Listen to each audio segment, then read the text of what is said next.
ನಮಸ್ಕಾರ ಫ್ರೆಂಡ್ಸ್, ನಾವು ಇವತ್ತು ಮಾಡ್ತಾಯಿದ್ದೀವಿ ಬಜ್ಜಿ. ಯಾವ ಥರ ಬಜ್ಜಿ ಅಂದರೆ ಟೋಟಲಾಗಿ 5 ಥರ ಬಜ್ಜಿ ಮಾಡ್ತಾಯಿದ್ದೀವಿ.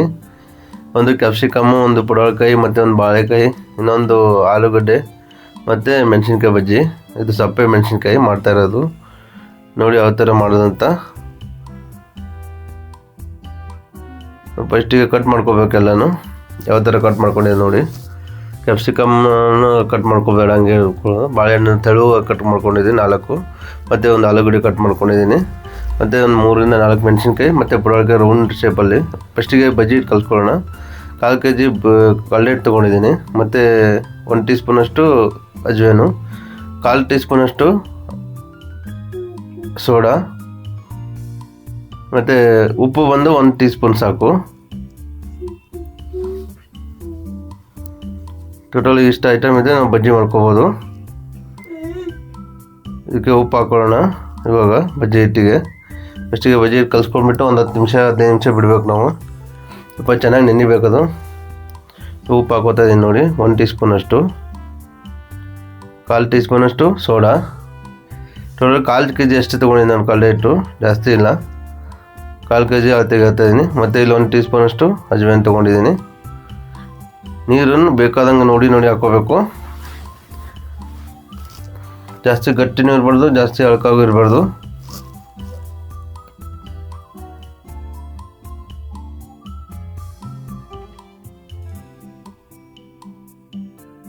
ನೀರು ನೋಡಿ ಹಾಕೊಂಡು ಕಲಿಸ್ಕೋಬೇಕು.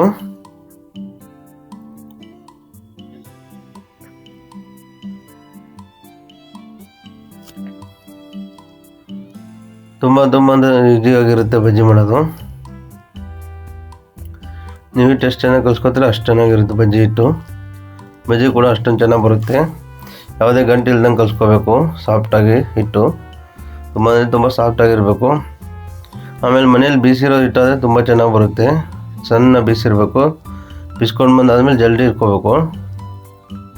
ಜಲ್ದಿ ಇಟ್ಕೊಂಡ್ಬಿಟ್ರೆ ನಿಮ್ಗೆ ಚೆನ್ನಾಗಿ ಸಣ್ಣ ಹಿಟ್ಟು ಬರುತ್ತೆ ಚೆನ್ನಾಗಿ. ಜೋಳದ ಹಿಟ್ಟು, ಗೋಧಿ ಹಿಟ್ಟಲ್ಲಿ ಜಲ್ದಿ ಇಡ್ತಾರಲ್ಲ, ಆ ಹಿಟ್ಟು ಇರಬೇಕು. ಆ ಜಲ್ಡಿಯಲ್ಲಿ ಇದು ಕೂಡ ಹಿಟ್ಟು ಜಲ್ದಿ ಇಡಬೇಕು. ಜಲ್ದಿ ಹಿಡಿದಾಗ ನಿಮಗೆ ತುಂಬ ಚೆನ್ನಾಗಿ ಬರುತ್ತೆ ಹಿಟ್ಟು. ನೋಡಿ ಈ ಥರ ಬರಬೇಕು, ಯಾವುದೇ ಗಂಟಿಲ್ದಂಗೆ ಈ ಥರ ಇರಬೇಕು ಹಿಟ್ಟು. ನೀವು ಒಂದು 10 ನಿಮಿಷ ರೆಡಿ ಮಾಡಿ 10 ನಿಮಿಷ ಬಿಡಬೇಕಿಟ್ಟು. ಬಿಟ್ಟಾದಮೇಲೆ ಬಜ್ಜಿ ಆಗೋಕ್ಕೆ ಸ್ಟಾರ್ಟ್ ಮಾಡಬೇಕು. 10ರಿಂದ 15 ನಿಮಿಷ ಬಿಡಬೇಕು. ಒಂದು ಸ್ವಲ್ಪ ಅಕ್ಕಿ ಹಿಟ್ಟು ಹಾಕೋತಾ ಇದ್ದೀವಿ, ಕ್ರಿಸ್ಪಿಯಾಗಿ ಬರಲ್ಲ ಅಂತ ಹೇಳ್ಬಿಟ್ಟು. ಸ್ವಲ್ಪ ಅಂದರೆ 2 ಟೀ ಸ್ಪೂನಷ್ಟು.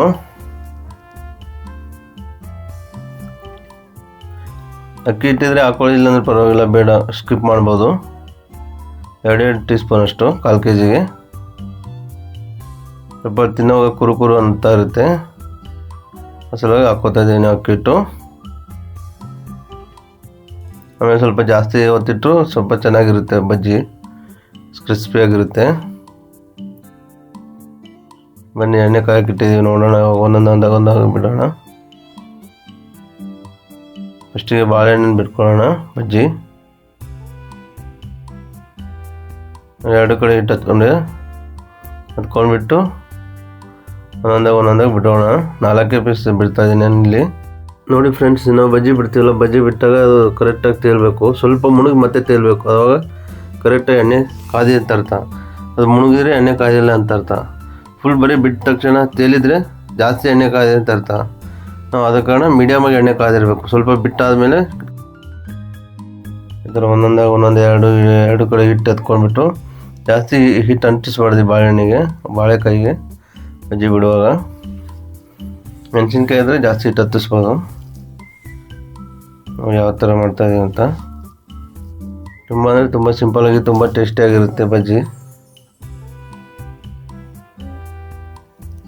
ನಿಮ್ಮ ಮನೆಯಲ್ಲೇ ಬಿಸಿರು ಹಿಟ್ಟು ಆಗಿದ್ರೆ ನಿಮ್ಗೆ ಯಾವುದೇ ಚಟ್ನಿ ಕೂಡ ಬೇಕಾಗಲ್ಲ. ತುಂಬ ಟೇಸ್ಟಾಗಿ ಬರುತ್ತೆ ಇದು.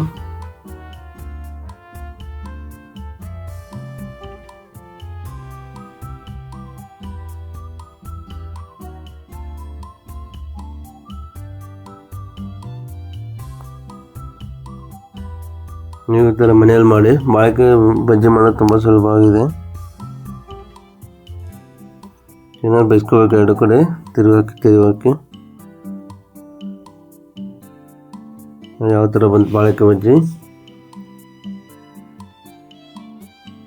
ನೀವು ಈ ಥರ ಮನೇಲಿ ಟ್ರೈ ಮಾಡಿ, ತುಂಬ ಚೆನ್ನಾಗಿರುತ್ತೆ.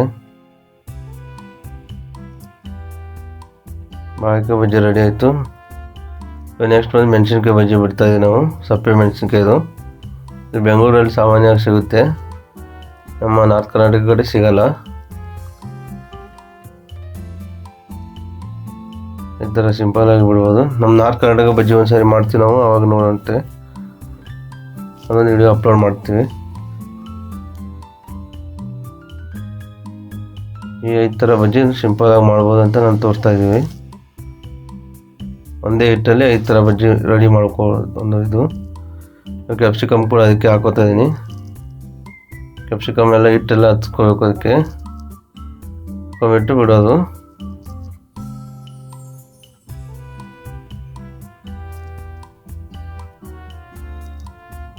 ಈ ಥರ ಕ್ಯಾಪ್ಸಿಕಮ್ ಕೂಡ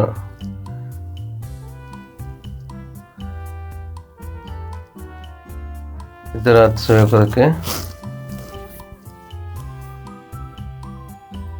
ಕ್ಯಾಪ್ಸಿಕಮ್ ಬಜ್ಜಿ ಚೆನ್ನಾಗಿರುತ್ತೆ, ಅದು ಕೂಡ ತುಂಬ ಚೆನ್ನಾಗಿರುತ್ತೆ. ನೀವು ಈ ಥರ ಮನೇಲಿ ಟ್ರೈ ಮಾಡಿ ಎಲ್ಲ ಬಜ್ಜಿಗಳನ್ನ. ಹೊಸ ವರ್ಷ ಪಾರ್ಟಿಗೆಲ್ಲ ತುಂಬ ಚೆನ್ನಾಗಿರುತ್ತೆ. 2026 ಜನವರಿ. ಎಲ್ಲರಿಗೂ ಹೊಸ ವರ್ಷದ ಆರ್ಥಿಕ ಶುಭಾಶಯಗಳು.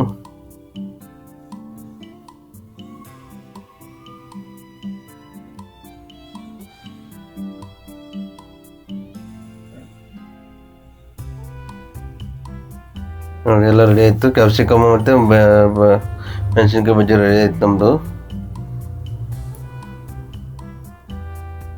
ನೆಕ್ಸ್ಟ್ ಬಂದು ಪಡವಲಕಾಯಿ ಬಜ್ಜಿ.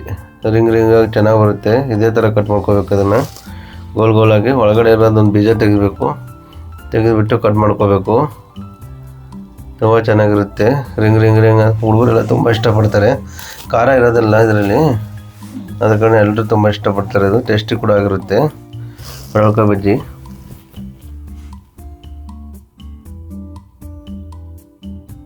ಈ ಥರ ರಿಂಗ್ ಆಗಿ ಚೆನ್ನಾಗಿ ಬರುತ್ತೆ.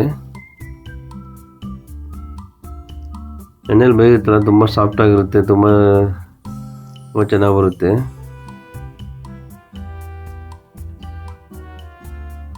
ನೋಡಿ ಯಾವ ಥರ ಬಂತು ನಮ್ಮದು.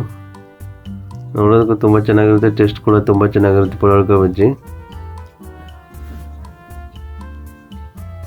ನೋಡಿ ರೆಡಿ ಆಯಿತು ಪಡವಲಕಾಯಿ ಬಜ್ಜಿ. ನೋಡಿ ಯಾವ ಥರ ಬರ್ತದೆ.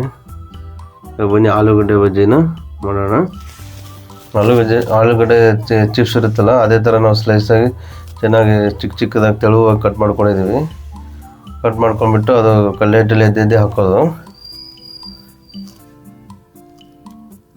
ಈ ಥರ ನೋಡಿ ಆಲೂಗಡ್ಡೆ ಬಜ್ಜಿ ಕೂಡ ಮಕ್ಕಳಿಗೆಲ್ಲ ತುಂಬ ಇದಾಗುತ್ತೆ, ಇಷ್ಟಪಡ್ತಾರೆ. ಯಾಕಂದರೆ ಖಾರ ಇರೋದಿಲ್ಲ. ಈ ಥರ ಮನೆಯಲ್ಲಿ ಮಾಡ್ಕೋಬೋದು ಈಸಿಯಾಗಿ. ಆಲೂಗಡ್ಡೆ ಬಜ್ಜಿ ಮಾಡ್ಕೊಂಡ್ಬಿಟ್ಟು ಒಂದು ಬನ್ನು ಪಾವು ಇದ್ದರೆ ಅದ್ರಲ್ಲಿ ಕಟ್ ಮಾಡಿ ಒಳಗಡೆ ಇಟ್ಟು ಕೊಡ್ಬೋದು. ಸ್ವಲ್ಪ ಈರುಳ್ಳಿ ಹಾಕ್ಬಿಟ್ಟು ನೋಡಿ ಯಾವ ಥರ ಬಂತು ಆಲೂ ಬಜ್ಜಿ.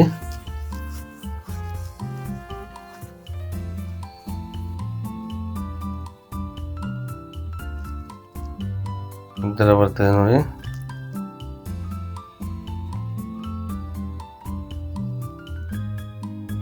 ರೆಡಿ ಆಯ್ತು ನಮ್ದು ಆಲೂ ಬಜ್ಜಿ ಕೂಡ.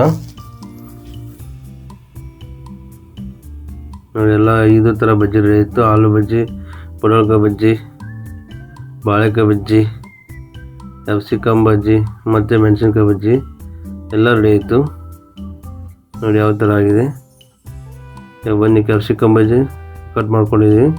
ಕಟ್ ಮಾಡ್ಕೊಂಡು ಈ ಥರ ಸ್ವಲ್ಪ ಈರುಳ್ಳಿ, ಸ್ವಲ್ಪ ಕೊತ್ತಂಬರಿ ಮತ್ತು ಸ್ವಲ್ಪ ಸೇವು ಇದ್ರೆ ಹಾಕಿ ಚೂರು ಲಿಂಬೆಹಣ್ಣು ಹಾಕೋಬೇಕು. ಅದ್ಮೇಲೆ ತಿಂತಂದರೆ ತುಂಬ ಚೆನ್ನಾಗಿರುತ್ತೆ. ಎಲ್ರಿಗೂ ಧನ್ಯವಾದಗಳು. ನಮ್ಮ ಚಾನಲ್ನ ಸಬ್ಸ್ಕ್ರೈಬ್ ಮಾಡಿ, ಶೇರ್ ಮಾಡಿ, ತಪ್ಪದೇ ಲೈಕ್ ಮಾಡಿ, ಕಮೆಂಟ್ ಮಾಡಿ.